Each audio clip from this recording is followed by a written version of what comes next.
Welcome back. You're watching Morning Live. It's 20 minutes to 7 o'clock on this Thursday morning. Now, the results of Lesotho's general elections have revealed no outright winner as the ruling party narrowly edged out its nearest rivals. Data on the website of the country's electoral commission showed. Now, for an update on Lesotho's election and the coalition government that has since been formed, we cross over live to our reporter, Vuyo Mvoko. Vuyo, a very good morning to you. Can you just explain the outcome of Saturday's elections in Lesotho?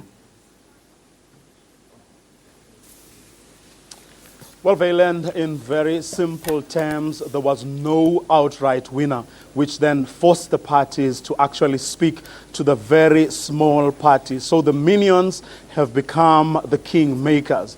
And the first party or the first parties to do that were DC, which got a lot of votes, as well as the LCD. They then brought together another group of about 5 parties altogether, even though by late yesterday there were still 1 party short. But that party had agreed in principle to go with them, which then means that they have the required majority to actually form a government. So what they did yesterday was to sign an agreement which bound them to a coalition government, but they haven't as yet discussed the modalities of that government. In other words, who gets what, based on what, and so on and so on. But what they have done was to commit to forming a government, and they signed an agreement. Of course,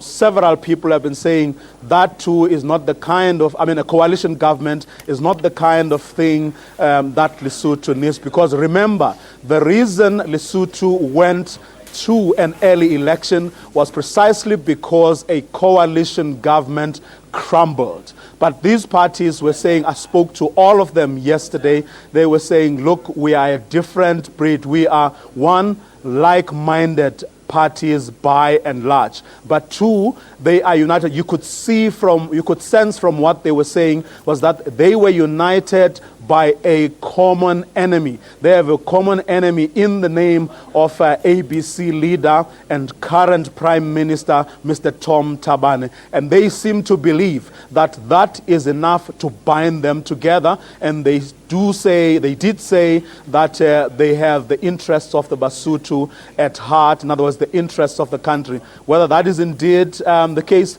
we will, of course, that remains to be seen. Valen?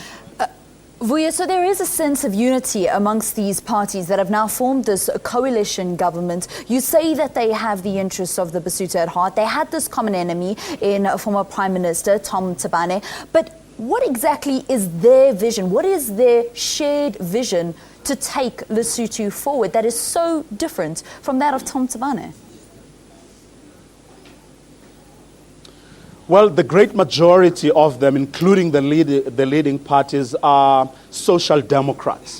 What is here commonly referred to as Congress parties. These are parties that broke. In fact, it was symbolic yesterday in that they went to the party that they all broke away from, even though it's a very small party right now as we speak in Lesotho, the party that was formed, BCP, which was formed by the late Ntsu Mokgehle. So they do believe that ideologically they belong together. They believe that personalities is what divided them and is what led most of them to actually break away from their mother party. So from an ideological worldview point of view, they actually belong together. So they are convinced that that is good enough. That's a good enough glue to bind them together. Now, from what they say are their priorities, one of them, they say, is to restore Lesotho's sovereignty. One of the issues that the leading 2 parties raised, the leaders of the two leading parties raised, was that look at Tom Thabane. He is being looked after by South African security forces. They say at a symbolic level, that is so wrong. So wrong because it undermines the sovereignty of Lesotho. It's the first time ever that you have a prime minister who has undermined Lesotho's sovereignty by being guarded by foreign forces. The second issue they say is that of the return, in other words, zealously guarding the independence of state institutions. They say Tom Tabane undermined state institutions like no other leader had ever done before. I did ask them, of course, because, for example, Mr. Metsing, who is the leader of the LCD, is himself being accused of undermining the state institutions. He says no, he was actually, what he did, which is a case that perhaps deserves another time to explain. He was saying no, the reason he did that was precisely because of his respect for the law. He wanted clarity because as a leader, he didn't think that what state institutions were doing to him is the sort of thing that they should be doing to any other Mosotho. So again, you've got politics coming into the fore. But as I said earlier, whether these parties are indeed genuinely brought together by their need to promote, to preserve Lesotho's sovereignty or to develop Lesotho is something that we will see as this coalition gets formed.